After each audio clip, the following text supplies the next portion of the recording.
وسلم والحج المبرور ليس له جزاء إلا الجنة أقول قولي هذا واستغفر الله لي ولكم إن الله غفور رحيم اللهم صل على سيدنا محمد وعلى آله وأصحابه أجمعين إن الحمد لله Mes chers frères, Allah Azza wa Jal, في القرآن الكريم, il dit إن أول بيت أودع للناس للذي ببكة مباركة. La première, là il dit le Bayt, mais on peut dire temple, lieu de culte, c'est pas une maison seulement. Baytullah, c'est pas une maison seulement. Il n'a pas de maison, Allah. Donc, le premier lieu de culte important qui a été constitué sur la planète, c'est le Kaaba. C'est le Kaaba. Selon certains exégètes, mufassirin le Coran, ils disent que Adam est l'un des premiers à avoir contribué au façonnage de la Kaaba. وَمَنْ دَخَلَهُ كَانَ آمِنًا. Celui qui rentre là-bas, il est en paix. Il est dans la sécurité. Il est dans la sécurité. Allah Azza wa Jal, walillahi ala an-nas hajjul bayt. Et Allah, il a imposé aux musulmans, et dans l'ayat al-Qur'aniyya, il dit walillahi ala an-nas, les gens, à aller faire la visite de la maison sacrée. Et regardez ce qu'il dit juste après. C'est très important. وَمَنْ كَفَرَ فَإِنَّ اللَّهَ غَنِيٌّ عَنِ الْعَالَمِينَ. Vous voyez, il dit aux gens, vous devez impérativement venir visiter El Bayt, et tout de suite après il dit, et celui qui kfar, et ben voilà. Il n'a pas dit celui qui vient pas, celui. Man kafara. Donc c'est à vous de comprendre qu'est-ce qu'il a voulu dire pour ceux qui se permettent de ne pas aller faire leur pèlerinage. A'udhu billahi minash shaitanir rajim. Al-Kaaba, comme je l'ai dit, c'est la première maison, premier lieu de culte qui a été établi sur la terre. Allah Azza wa Jal, il nous fait comprendre qu'il impose aux musulmans al-rihal. Il a le Kaaba. Al-rihal, c'est pas un voyage touristique. Al-rihal, c'est comme si tu vas déménager, mon frère. Tu vas partir de là où tu es n'importe où dans le monde, et c'est un déménagement. C'est un déménagement physique et spirituel. Peut-être tu reviens, peut-être tu reviens pas, peut-être tu reviendras différent. Et normalement, tu reviens différent.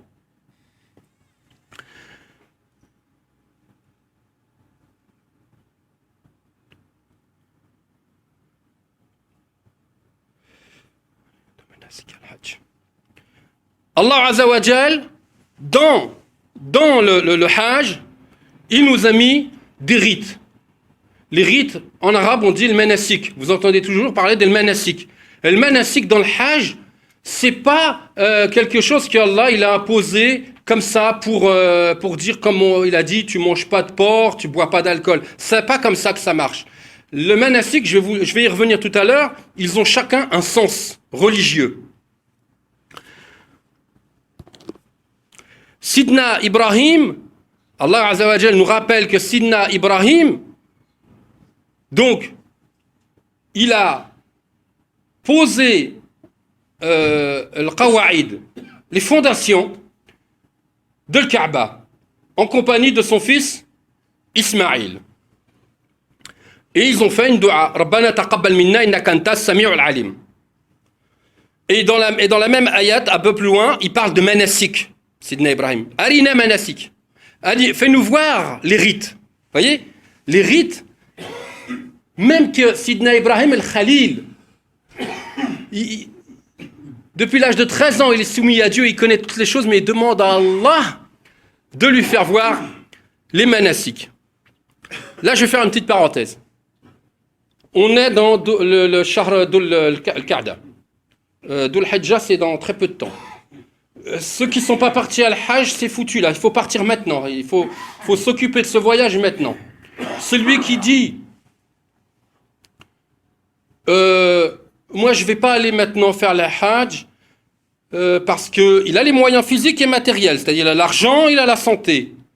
Et par exemple, il dit moi je suis quelqu'un, je vais au mariage, je veux peut-être danser un peu, je regarde des films, je fume, il a beaucoup d'excuses.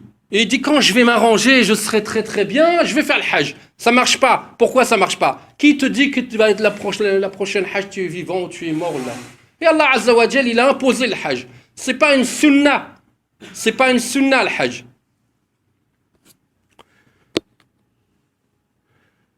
Le Hajj ou le Bayt Allah al-Haram. Voilà, on y vient. Huwa arkan al-khamis. Min arkan al-Islam. C'est là où elle est très très importante cette phrase. Quand Allah il a donné, alhamdoulilah, la religion, il a donné 5 piliers.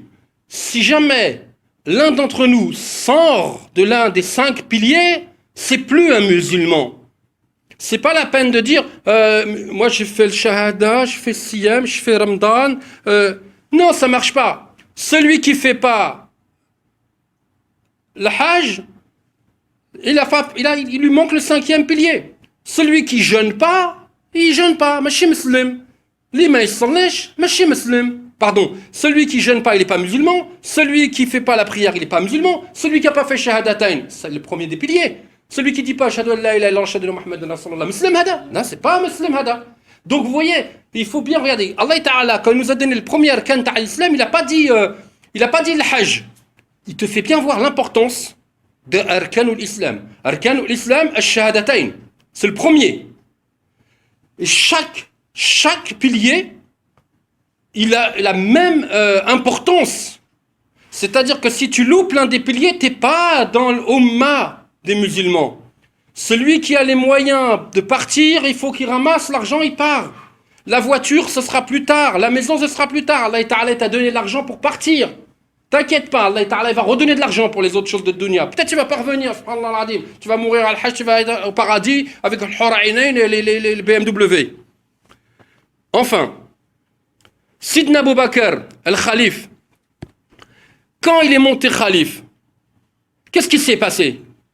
Une partie des musulmans, pas une partie des kuffars, pas des munafiqin, les musulmans, ils ont dit, nous on donnait zakat à Sayyidina Muhammad sallallahu alayhi wa sallam, on donne plus zakat, Muhammad il est plus là sallallahu alayhi wa sallam. Qu'est-ce qu'il a décidé Abu Bakr? Qu'est-ce qu'il a décidé? Radiyallahu anhu. Al-Harb, la guerre. Il les a considérés comme quoi? On tue pas un musulman, haram. C'est haram de tuer un musulman. Si Abu Bakr il a décidé d'aller tuer ces gens, ça veut dire ce que ça veut dire. Ça, c'est parce qu'ils ont rompu l'un des piliers de l'islam. Donc celui qui pense qu'il va garder 10 000 euros à la banque et il va y aller bientôt, il est complètement à l'envers. Parce que si jamais il meurt dans l'année, eh ben, toutes ces prières, tous ces jeûnes, il va arriver, Allah Ta'ala va lui dire, où est le hajj? Tu m'as fait le shahada, tu m'as fait le ramadan, tu m'as fait le zakat. Mais où est le hajj? Tu avais les moyens, je t'ai donné de l'argent pour faire le hajj. Ensuite, on va rentrer, avant de rentrer dans les rites, comme je l'ai dit, huwa arkanul khamis ou min arkanil islam. Pour celui, bien entendu, qui peut physiquement et matériellement, qui a l'argent, qui a la santé, et il ne faut pas qu'il y ait de guerre. S'il y a une guerre dans le pays où tu vas, vraiment, on ne peut pas rentrer à cause de la guerre, ça on ne peut pas faire le hajj. Ça ne compte pas que tu n'as pas fait le hajj si tu n'y vas pas. وهو يجمع بين العبادات وهو يجمع بين العبادات. Alors là, on commence à rentrer dans le hajj, l'importance du hajj. Vous allez voir, c'est un vrai miracle. Le hajj, c'est une karama min Allah azza wa jal pour tous les musulmans. C'est pour ça qu'il faut y aller, mes frères. Si vous avez un peu d'argent, laisse tomber, va. Alors là, il y a quand même quelques petites choses avant de faire le départ au hajj. Si j'ai des dettes, si je peux payer mes dettes, je paye mes dettes. Si je ne peux pas payer mes dettes, mais je vais avoir des rentrées d'argent ou la hajj, parce qu'on vit quand même mon travail, eh bien je laisse le wasiya, je laisse à quelqu'un de lui dire, voilà, si je ne reviens pas, il y a telle personne, je dois de l'argent. Voilà, on laisse pas les dettes et on part. On sait jamais. Il revient pas, il va pas repartir, il va mourir, il va partir avec les dettes. Il y a une deuxième chose qui est très importante à faire avant de partir faire le Hajj. Pendant au moins 15 jours, si ce n'est plus, maintenant, alhamdoulilah, dans toutes les mosquées, ils donnent des cours pour savoir qu'est-ce que c'est le Hajj. Comment tu fais le manasik, comment tu fais le niya, qu'est-ce que tu fais comme niya, quel que tu vas faire comme Hajj. Peut-être tu vas te tromper. À quel moment tu mets l'ihram? Comment tu mets l'ihram? À quel moment tu découvres l'épaule? Comment tu fais les 3 premiers tours? Comment tu fais Safa al-Marwa? Tout ça, c'est une école. On part pas comme ça au Hajj et puis on dit, bah voilà, j'y vais. Il y en a, il a commencé la prière il y a 2 jours, mais le Fatiha, il part faire le Hajj. Non, il faut se former pour faire le Hajj. Parce que tu le fais une fois dans ta vie, et vu actuellement, économiquement parlant, que le Hajj c'est pas donné, ben, il faut essayer de faire de son mieux pour que ce soit un Hajj réussi. Donc dans le Hajj, on a, mashallah, beaucoup de karamat. C'est-à-dire que dans le Hajj, on a déjà les adorations, des adorations badaniya, physiques, ou maliya, monétaires, économiques, et on a wa tarbiyati ar-ruhiyya wa tarbiyati an-nafsiyya. On va avoir une éducation spirituelle et une éducation du nafs. Quand tu vas faire la Hajj, ben, il faut s'attendre à avoir des complications. On va être beaucoup de gens de différentes cultures, de différentes pensées, de différents pays, et il va falloir être patient. Il faut qu'il baisse la tête. C'est pas la peine d'aller faire le Hajj et tu bouscules quelqu'un. C'est pas la peine d'aller faire le Hajj et tu te mets en colère. Non, même si tu as raison, c'est pas grave. 15 jours, 3 semaines, tu peux prendre un coup ou 2. C'est pas grave. C'est pour que tu reviennes avec le Hajj Mabrour. Parce que le Hajj Mabrour, mes frères, c'est la garantie de quoi? Il a dit le Hajj Mabrour, il a pas de récompense, si ce n'est Al-Jannah. Allahumma ja'al minhum. Donc j'ai dit tarbiyati al-nafsiyya wal-ruhiyya.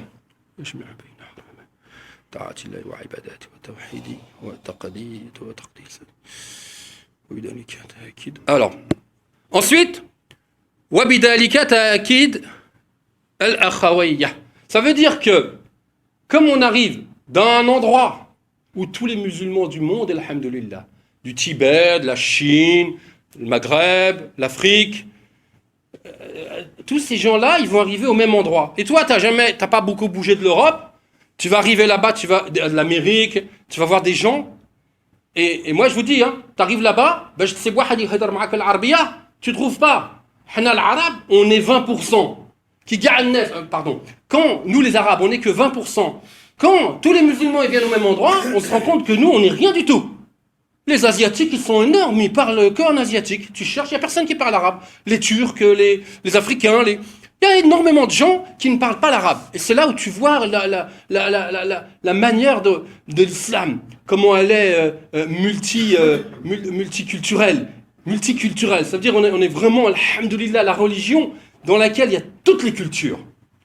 Tous les manger, tous les habits, tous les décors, tous les cheveux, tous les yeux. Alhamdoulilah ya Rabbil Alamin. Quand tu arrives là-bas, tu dis Subhanallah al-Azim, cette religion, comment elle. Alors cette akhawa, elle te redonne. Vous voyez, le stage de l'Hajj, quand tu reviens, normalement tu reviens, tu es raffermi dans l'islam. Taqaddam shwi, taqaddam.